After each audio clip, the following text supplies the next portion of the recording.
안녕하세요 여러분, 수익률 상승에 도움을 드리고 싶은 헬퍼입니다. 금일 진행은 이제 간단한 마감 시황 설명드리고요.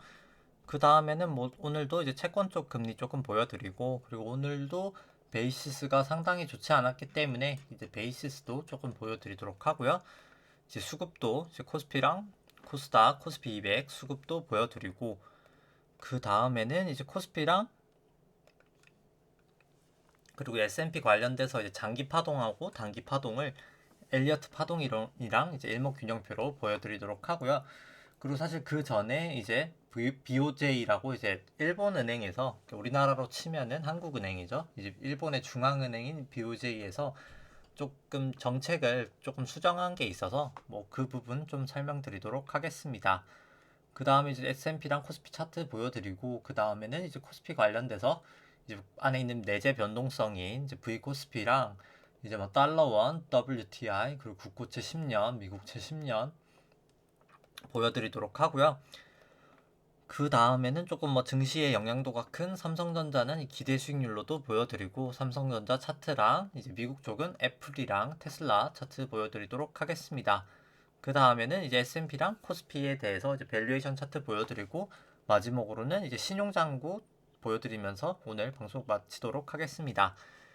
그 다음에는 이제 다시 이제 본론 들어가서 이제 마감 시장부터 설명을 드리면, 오늘 같은 경우에 일단 코스피는 한 0.9% 정도 하락이 있었었고요. 뭐 장초엔 조금 더 하락이 컸었습니다. 코스닥 같은 경우에는 그래도 하락했던 것을 되돌리면서 한 0.2% 정도 상승이 있었었습니다.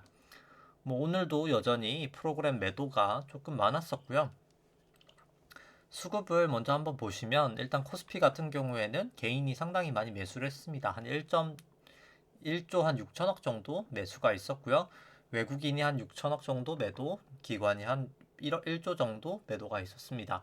코스피 200 선물 같은 경우에는 기관이 한 4,400억 정도가 있었고요. 매수가 있었고요. 외국인이 한 2천억 매도, 개인이 한 1,000억 정도 매도가 있었습니다. 뭐 기관 같은 경우는 조금 이따 말씀드리겠지만 매도 차익 거래의 영향이 아마 가장 큰 것 같고요. 이 선물 매수 같은 경우에는, 그 다음에는 이제 코스닥 같은 경우에는 외국인이 한 900억 정도 매수를 하고, 개인과 기관이 이제 개인 한 500억, 기관이 한 300억 정도 매도가 있었습니다. 그 다음에 이 프로그램 관련돼서 이 베이시스 조금 보여드리면, 베이시스가 종가라도 상당히 높은 한 2.26을 기록을 하고 있고요. 이 베이시스가 조금 뭔지 설명을 드리면, 이 코스피 200이 이제 개별 주식이라고 했을 때 그 주식의 이론가가 한 413.01이 돼야 되는데요. 지금 그 코스피 200을 6월 둘째 주에 살 수 있는 권리와 의무를 가진 이제 선물이 410.75에 거래가 되고 있습니다. 원래는 둘이 가격이 같아야 되는데 선물이 더 싸기 때문에 이제 비싼 현물을 팔고 싼 선물을 사서 이제 차익 거래를 할 수가 있거든요. 이 가격의 차이를 토대로 그 차익 거래를 하고 있고요. 이 현물이 항상 기준이기 때문에 현물을 매도한다고 해서 이제 매도 차익 거래라고 합니다. 현재 뭐 2.2, 원래 1만 넘어도 매도 차익 거래가 가능한데 2.2면 뭐 상당히 높은 수준이기 때문에 매도 차익 거래가 계속해서 일단 발생할 거라고는 판단을 하고요. 아마 다음 주 월요일에도 매도 차익 거래는 일단 좀 발생을 하지 않을까라고 생각을 합니다. 그 다음에는 뭐 오늘 채권 금리 같은 경우에 국내는 사실 상당히 조금 큰 폭으로 하락이 있었고요. 오늘 좀 국내 조금 증권사나 이런 데서 조금 매수가 많았습니다. 해외가 올라간 거에 비해서 사실 장 초에는 조금 상승을 했었다가 다시 조금 장 막판쯤 가면서 많이 조금 강해진 모습이고요. 뭐 개인적으로도 국내 금리 같은 경우에는 해외 금리와 조금 비교해서 조금 사실 뭐 덜 오르지 않을까라고는 개인적으로도 생각을 합니다. 따라서 뭐 그냥 단기적으로는 뭐 조금 그래도 오버슈팅한 면은 있다고는 판단을 하고요. 특히 국내 금리 같은 경우에는 사실 금리 같은 경우는 미국이 조금 더 가파르게 사실 중장기적으로도 튀지 않을까 보고 있고요. 해외 금리 같은 경우가 요즘에 워낙 중요하다 보니까 오늘도 이제 설명을 드리면, 해외 금리 같은 경우 오늘은 뭐 소폭 하락하고 있습니다. 한 1.8bp 정도 하락을 하고 있고요. 10년물 기준으로는 뭐 그러면서 조금 이따 말씀드리겠지만 뭐 여전히 1.69면 상당히 높은 수준이고요. 그리고 조금 이제 BOJ 관련해서 이슈 말씀드리면, 이제 10년물 원래 그 일본 은행 같은 경우에는 이제 국채를 그 YCC를 하고 있거든요. 이제 10년물 국채 목표, 이제 국채 금리의 이제 목표가 그냥 이제 일본 금리 자체를 보여드리면 여기가 이제 일본 금리인데요. 일본 지금 10년물이 지금 금리가 한 0.121% 정도 됩니다. 뭐 상당히 낮은 수준이죠. 금리가 뭐 미국에 비하면 미국이 지금 거의 1.7에 있는 거에 비하면 상당히 낮은 수준인데요. 원래 이 금리에 대한 목표가 이제 플러스 마이너스 한 0.2% 정도 됐었는데 이번에 한 0.25 정도로 일단 확대를 한다고 발표가 났었고요. 그리고 일본은 조금 특이하게 양적 완화 할 때 또 주식을 매입을 합니다. 원래 연간 한 6조 정도, 6조 엔 정도, 우리나라로 한 62조 정도 되는데요. 이제 그 정도를 연간 매입을 해왔고, 그리고 6천억 엔 정도 이제 부동산 관련돼서 리츠에 이제 투자를 하는 그런 목표가 있었었는데, 그렇기 때문에 이제 그 목표를 항상 샀어야 되는데, 이제 일단 그 목표가 이제 폐지가 되었고요. 다만 이제 ETF를 연간 매입 상한선이 한 12조 엔 정도 되는데 우리나라로 한 124조 정도 되고요. 이제 연간 상한은 이제 유지를 시켰습니다. 따라서 이제 의무적으로 사야 하는 것은 없앴다고 보시면 되고요. 그냥 상한은 일단 남겨둔 상태라고 봅니다.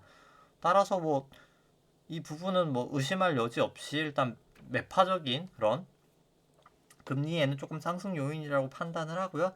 다만 조금 금리가 갑자기 많이 확 튀니까 뭐 이거에 좀 미국 시장도 영향을 받았었고요. 특히 어제 같은 경우에는 이제 어제 같은 경우 발표는 아니고 사실 뉴스로만 발표가 있었었는데 이제 확정적인 발표는 아니고 이제 그런 부분을 시장에서 조금 우려를 하면서 계속해서 뭐 이제 구로다 총재가 조금 약간 구두 개입을 하고 있기는 한데 뭐 실질적으로 뭐 어쩌니 해도 일단 뭐 매파적이고 긴축적인 것은 일단 사실이라고는 생각을 합니다. 아무래도 이제 아까 보여드렸다시피 이제 일본 쪽은 0.1% 금리고 10년물이 예를 들어서 미국 쪽은 이제 거의 1.7%이기 때문에 금리 차이가 상당히 크잖아요. 이제 그렇기 때문에 원래 일본 투자자들이 이제 미국채 캐리 트레이드라고 하죠. 일본 돈을 가지고 미국으로 가서 이제 미국채를 사서 그 금리 차이만큼 먹는다에 이제 캐리 트레이드를 할 수가 있었었는데 BOJ가 조금 목표 금리 밴드를 조금 올리면서 미국채 투자 수요가 조금 감소할 거라는 일단 우려가 조금 있기는 하고요. 다만 뭐 캐리 트레이드를 하려고 하면 뭐 얘기를 하면 조금 너무 길어지는 얘기겠지만 일단 환율에 대해서 해지를 해야 되기 때문에 아니면 해지를 안 하면 내가 투자하는 통화의 가치가 더 높아져야 된다는 가정이 깔려 있기 때문에 뭐 그렇게 간단한 것은 아니긴 합니다. 뭐 나중에 이 부분은 뭐 설명을 드리도록 하고요. 뭐 결국 뭐 이 영국 영란은행 같은 경우도 뭐 사실 뭐 긴축까지는 아니지만 이제 어제였나요? 제 그제였나요? 갑자기 기억이 안 나는데 이제 거기도 그냥 자산 매입 규모를 동결하였고 결국 최근에 이제 다 중앙은행들이 결국 뭐 표면적으로는 약간 완화적인 스탠스를 보이는 것 같지만 서서히 이제 긴축에 대한 준비는 하고 있는 단계지 않나라고 생각을 합니다. 다만 뭐 지금 당장 뭐 그 긴축 때문에 시장이 무너지기보다는 저는 일단 뭐 조금의 상승은 더 있지 않을까라고는 개인적으로 보고 있고요. 그렇기 때문에 일단 뭐 차트부터 보시면서 설명을 드리면 이제 코스피 차트 3주봉부터 이때 일단 장기 파동부터 조금 보여드리도록 하겠습니다. 우리나라 이제 파동은 1998년도 잠시만요. 자, 일봉으로 했었네요. 네, 잠시만요. 네. 우리나라 같은 경우에는 1998년도 외환위기 저점부터가 일단 새로운 파동의 시작이고요. 여기까지가 1파, 이제 닷컴 버블 때까지가 1파, 닷컴 버블 이후에 하락이 2파, 그 다음에 이제 금융위기 상승 전까지가 3파, 금융위기 하락 이후부터 이 지루했던 조정 상세가 4파고요.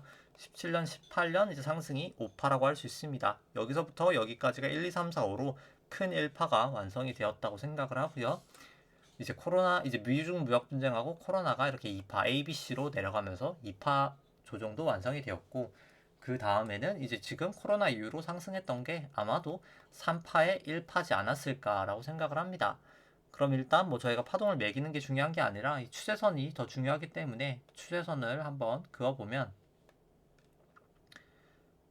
그렇게 추세선을 거의 뭐 다음 부분에서 주가가 떨어졌기 때문에 일단 뭐 계속해서 오파가 조금 나올 수도 있다고는 생각을 하지만 조금 지금 지나는 모양새를 봤을 때는 아마도 여기가 이제 고점이지 않았을까라고는 생각을 하고요.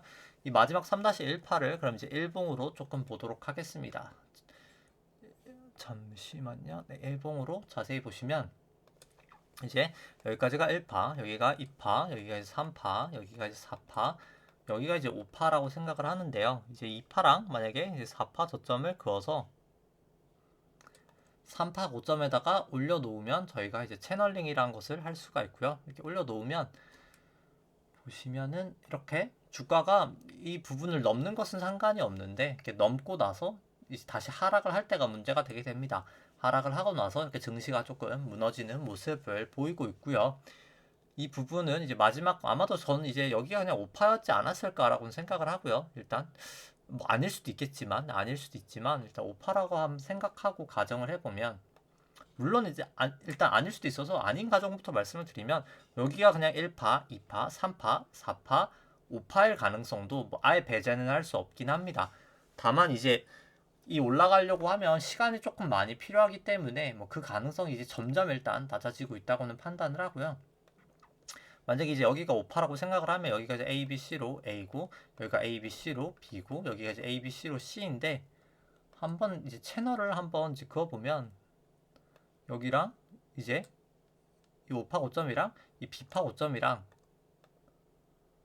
이제 이 부근에서 채널을 그었을 때 일단 닿지는 않아서 제가 일단 이 C가 아니지 않았을까, C가 끝난 게 아니지 않았을까라고 생각을 했었었는데 뭐 사실 이렇게 시간이 많이 지난 걸 봤을 때는 일단 뭐 여기가 그냥 C지 않았을까라고도 생각을 하고 있고요. 여기가 이제 그냥 C다. 여기가 A, B, C라고 일단 생각을 하고 있고요. 국내 같은 경우에 사실 파동이 워낙 깔끔하지가 않아서 뭐 정확하진 않을 수 있겠지만 여기가 C로서 아마도 큰 A가 완성이 되고 지금이 아마 B의 A, B, C 정도로 아마 상승을 하는 단계가 B지 않을까라고 생각을 합니다.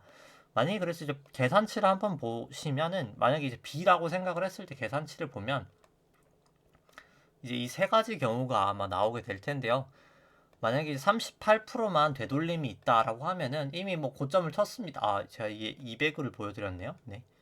제가 보통은 사실 200을 봐서 이제 보통 선물이나 옵션 같은 경우에 200을 사용하기 때문에 200을 보기는 하는데 이제 보통 코스피가 더 익숙하실 테니까 코스피를 보여드리면 38.2를 했을 때는 3060이니까 뭐 거의 3060은 이미 닿았기 때문에 뭐 바로 이제 빠질 가능성도 있기는 하고요. 뭐 개인적으로 아마도 이 둘 사이지 않을까라고 생각합니다. 3138, 3266 정도 사이에서 아마 뭐 많이 올라가면 여기까지도 올라갈 수 있겠지만 한 이 부근에서 저는 하락을 할 확률이 높지 않을까라고 일단 개인적으로 아직까지는 뭐 확정적인 근거가 있는 것은 아니지만 일단 추정을 하고 있습니다. 이렇게 한 파동이 A, B, C가 끝나고 나서 이 올라가는 파동은 확실히 여기서 A, B에서 C가 내려갈 때보다 훨씬 더 일단 불확실성은 있긴 하고요.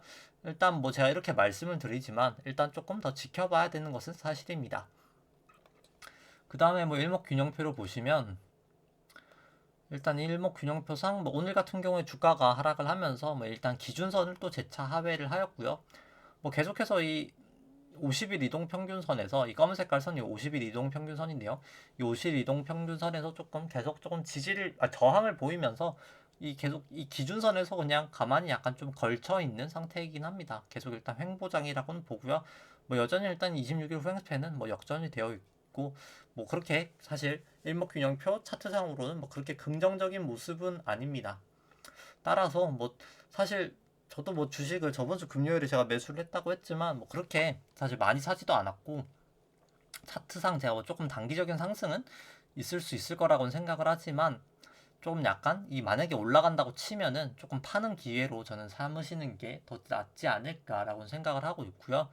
만약에 이 전환선을 다시 한번 하회를 한다면 언제라도 조금 이제 매도를 하시는 게 낫지 않을까 생각을 합니다. 근데 물론 제가 이제 계속 코스피로 얘기를 하니까 이제 코스피가 뭐 이렇게 전환선을 내려간다고 뭐 무조건 모든 종목을 다 파실 필요는 없고요.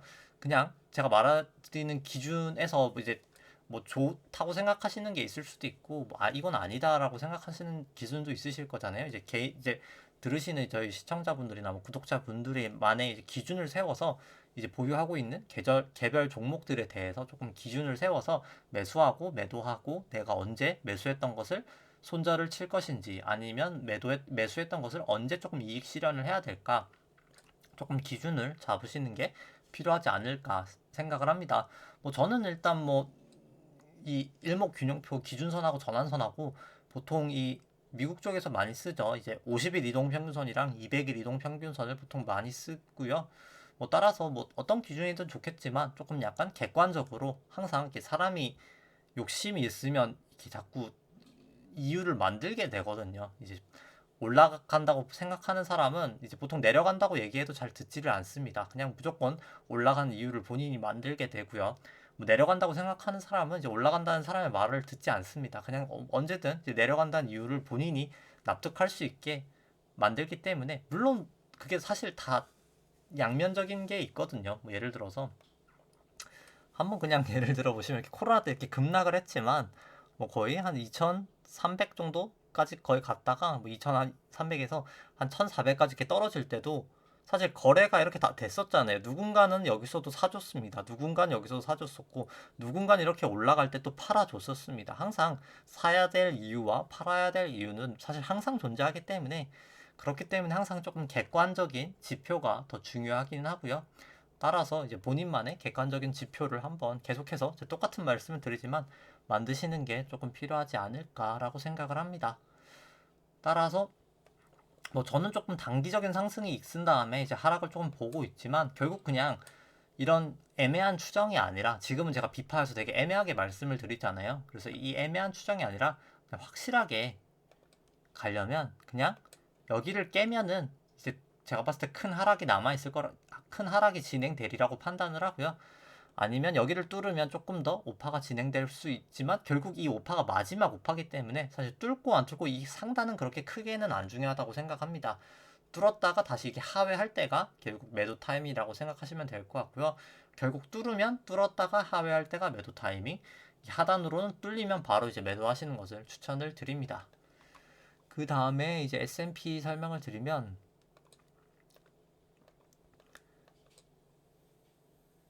S&P 같은 경우에는 이제 2008년도 이제 금융위기 때 바닥인 이제 2009년도 바닥이 이제 새로운 파동의 시작이고요. 여기까지가 1파, 여기가 2파, 여기가 이제 3파, 여기가 이제 4파, 여기가 이제 5파입니다. 저희가 이제 2파랑 4파 저점을 그어서 이제 3파 고점에다가 올려놓으면 채널링을 할 수가 있고요.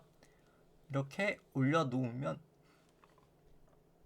이제 지금 현재는 뭐 이 채널을 넘어 있기 때문에 뭐 현재 뭐 아직 뭐 하락 추세라고는 말할 수 없지만 이 채널을 다시 하회하게 되면 조금 큰 폭의 하락이 있지 않을까 생각을 하고요. 뭐 개인적으로 미국의 하락이 저는 국내보다 지금 이 5파를 끝나고 큰 이제 2파의 되돌림이 있을 거기 때문에 조금 더 하락이 일단 가파르지 않을까라고는 생각을 합니다. 그 다음에 이 마지막 5파를 조금 일봉으로 한번 보시면 이제 여기까지가 1파고요. 여기가 2파, 여기가 3파, 여기가 이제 4파, 여기가 이제 5파라고 볼 수 있는데요. 미국 같은 경우에는 이 2파랑 4파 저점을 그어서 이렇게 3파 고점에다가 올려놓으면 너무 높게 나옵니다. 뭐 이렇게 나오기 때문에 보통 이럴 때는 그냥 이 3파가 이렇게 연장됐을 때는 이 5파에다가 이 3파에다가 올려놓기보다는 이 마지막 5파로 조금 채널링을 하는 경우가 더 많고요. 그럼 여기까지가 이제 1파, 여기가 이제 2파, 여기가 이제 3파라고 생각했는데 사실은 이제 여기가 3파, 여기가 이제 4파, 여기가 이제 5파를 가는 단계라고 생각을 합니다. 그럼 이제 2파랑 똑같이 이제 4파 저점을 그어서 잠시만요. 네. 2파랑 잠시만요. 제가 그냥 다시 그리도록 하겠습니다. 네. 2파랑 이 4파 저점을 그어서 이렇게 3파 고점에다가 올려놓는 채널링을 하면 이렇게 채널링을 할 수가 있고요.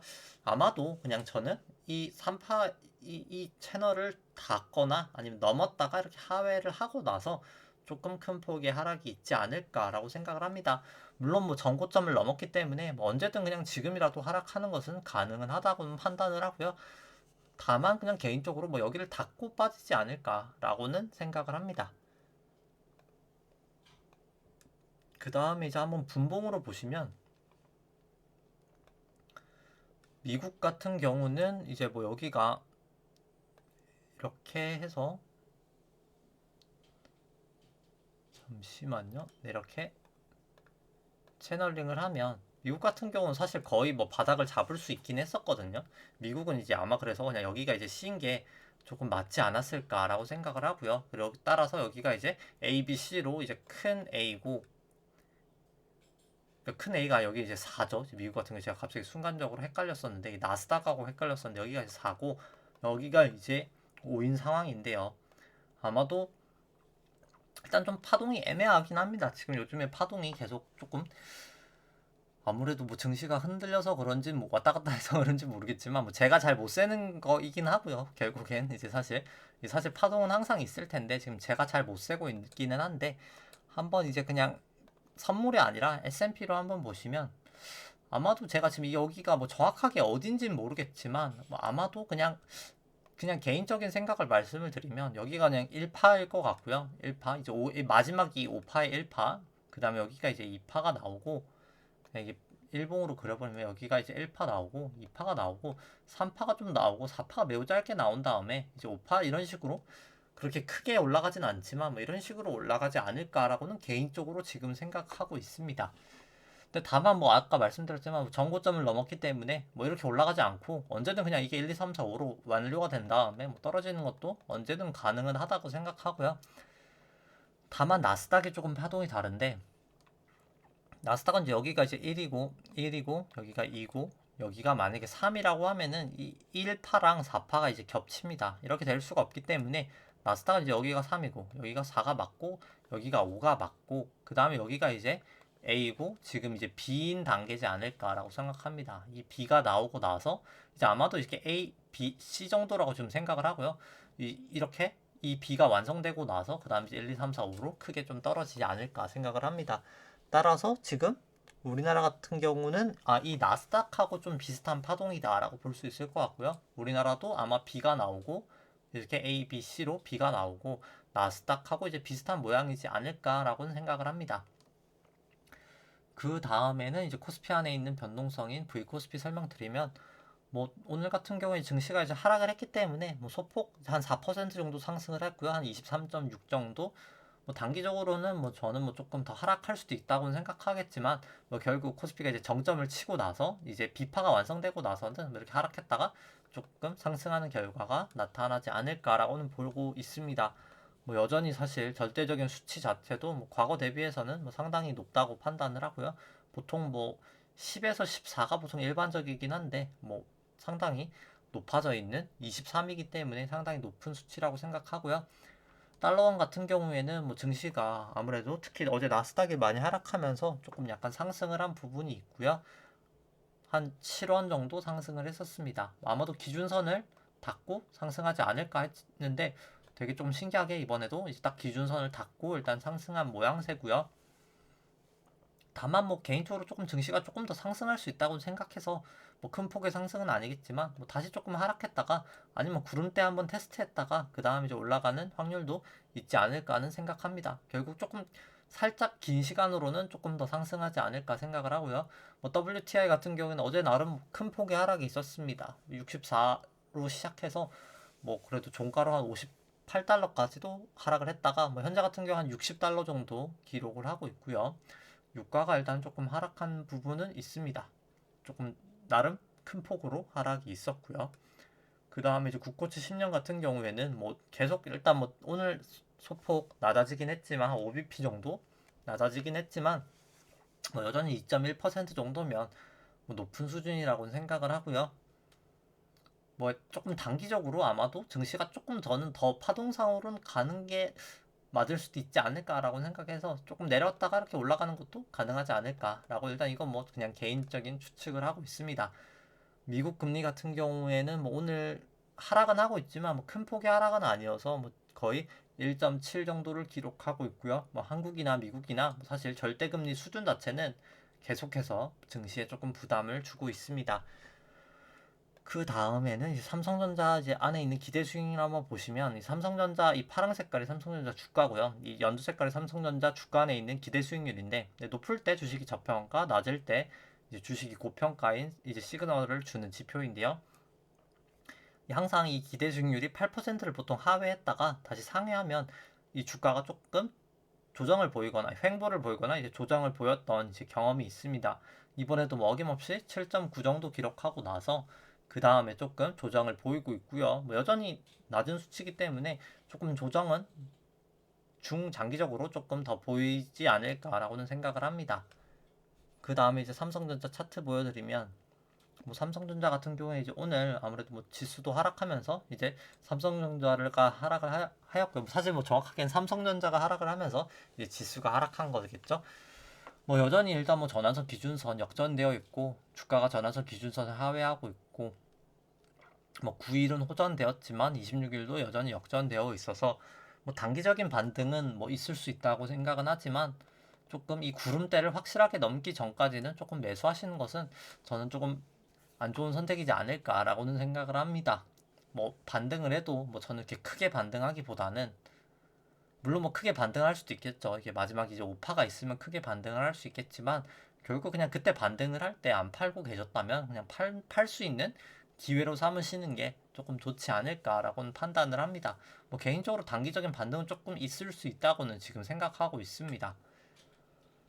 그 다음에는 이제 애플 설명드리면 애플 같은 경우에도 뭐 이제 지금 프리마켓에서 소폭 상승을 하고 있고요. 뭐 그럼에도 불구하고 여전히 뭐 전환선 기준선 역전되어 있고 주가가 전환선 기준선 밑에 있기 때문에 뭐 그리고 26일 횡스팬도 역전되어 있기 때문에 부정적인 모양이라고 판단을 하고요.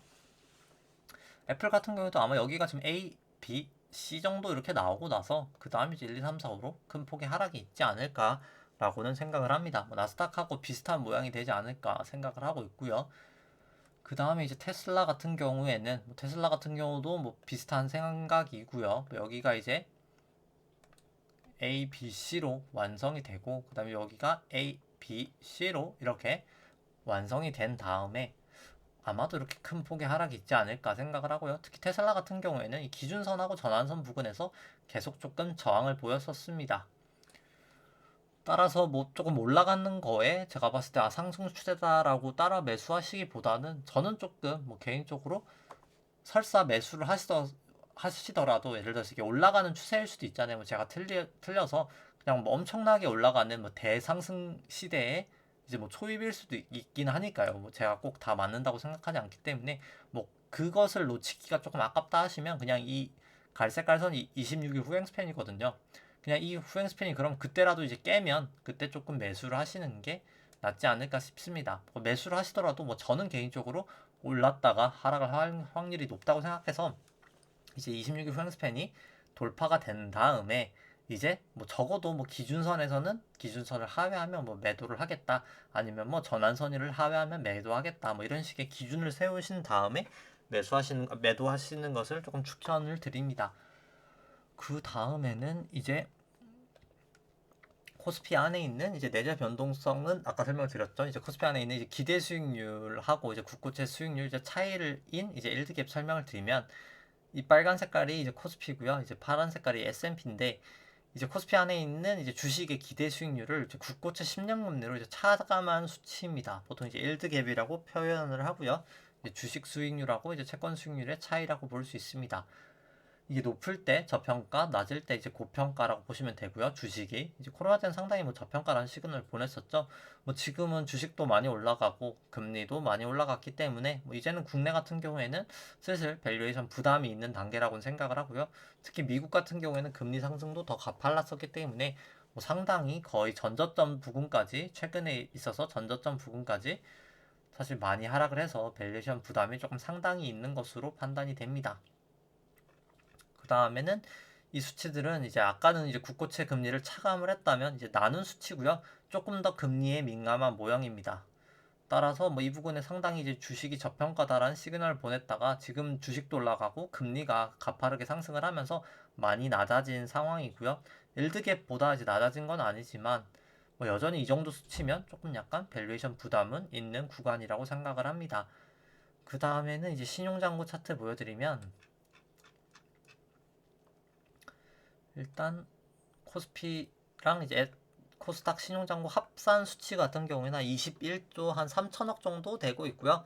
일단 뭐 증시가 그렇게 요즘에 계속 좋지는 않은데 뭐 사실 조금 또 다시 상승을 했습니다. 뭐 사실 이렇게 신용장고가 이렇게 계속 늘고 있기도 하고 안 줄어든다는 것 자체가 뭐 저는 증시에는 조금 부정적이라고는 생각을 하고요. 결국에는 이제 보통 안 좋은 결말이 더 많았기 때문에 이렇게 보시면 신용장고가 고점이었을 때 항상 안 좋았던 경험이 많기 때문에 이렇게 고점을 치고 지금 이미 각도가 살짝 떨어지고 있다는 것 자체가 뭐 저는 그렇게 증시의 우호적인 지수는 아니라고는 생각을 하고요. 특히 요즘에 증권사 자기자본 한도가 다 차서 대출이 다시 이제 안 되거든요. 신용장고가 이제 이게 더 못 올라가는 게 이제 대출을 안 해주는데 뭐 그거 말 자체가 사실 개인들의 이제 자금이 사실 거의 메말라 간다는 것을 의미합니다. 물론 뭐 예탁금이 아직도 많다라고 말씀을 주실 수 있겠지만 예탁금이 있다고 안 떨어지는 게 아니거든요. 이게 왜냐면 그냥 뭐 떨어진다고 무조건 계속 사는 게 아니기 때문에 따라서 뭐 사실 정말 살 의지가 있는 개인들은 조금 많이 이미 사지 않았나. 점점 이제 개인들의 투자 여력도 조금 줄지 않았나라고는 생각을 합니다. 그 다음에 이제 신용잔고를 코스피 시총으로 나누면 나눈 수치인데요. 보통 이 수치도 이렇게 고점을 쳤다가 이렇게 하락을 할 때 항상 증시가 고점이었던 부분이 상당히 많습니다. 그렇기 때문에 조금 유의하시는 게 필요할 것 같고요. 코스닥 같은 경우에는 뭐 신용잔고 거의 뭐 코스피랑 비슷하기 때문에 보여만 드리고 설명은 생략하도록 하겠습니다. 그 다음에 이제 신용잔고랑 이제 똑같은 느낌으로 이제 이 수급 쪽 설명드리면 개인분들이 사실 2001년부터 뭐 정말 2000년 이제 19년 말까지 한 71조 정도 매도를 했다가 지금 순매수가 한 12조 정도 되니까 거의 한 3조 정도를 1년 3개월 만에 지금 매수를 하신 거고요. 결국 이제 외인과 기관이 이제 그만큼 팔았던 곳으로 팔았기 때문에 이제 이만큼 살 수가 있었었는데요. 뭐 사실 수급상 사실 개인이 이렇게 많이 사는 것 자체도 그렇게 수급에 긍정적이라고는 저는 생각하지 않아서 뭐 신용잔고나 뭐 이렇게 누적 수급이나 뭐 여러 가지를 봤을 때 사실 개인적으로 다 증시의 결국은 뭐 지금 당장은 제가 뭐 차트상으로 조금 올라가지 않을까 이제 뭐 확실한 추정은 아니지만 그냥 개인적으로 여기가 이제 비파여서 올라가지 않을까라고는 생각을 하지만 이제 코스피 같은 경우에도 이렇게 올라가고 나서 그 다음에 조금 더 위험한 구간이 나오지 않을까라고 생각합니다. 제가 매번 말씀드리지만 뭐 결국 제가 코스피를 설명해 드리는 거지 이제 가지고 계신 모든 주식들을 다 설명을 드리는 건 아니기 때문에 이제 항상 이제 본인만의 이제 저희 뭐 구독자나 시청자분들만의 조금 기준을 계속해서 조금 세워 나가시는 것을 계속해서 조금 추천을 드립니다. 네. 이제 뭐 오늘 말씀드릴 건 거의 다 드린 것 같고요. 이제 오늘 같은 게 이제 금요일인데 뭐 이제 내일은 이제 뭐 장도 안 하는 주말이기 때문에 좀 편히 쉬셨으면 좋겠고요. 네, 저 같은 경우는 이미 이제 일정이 조금 많아서 바쁠 것 같기는 한데 그래서 아마 이번 주는 교육 영상을 뭐 정말 좀 여건이 안 되면 못 올릴 수도 있지 않을까라고는 생각을 하고요. 뭐 바쁨에도 불구하고 일단 개인적으로 좀 최선을 다해서 올릴 수 있도록 노력을 하도록 하겠습니다. 주말 잘 보내시고요. 네, 좋아요와 구독 누르시면 감사하겠습니다. 이상입니다.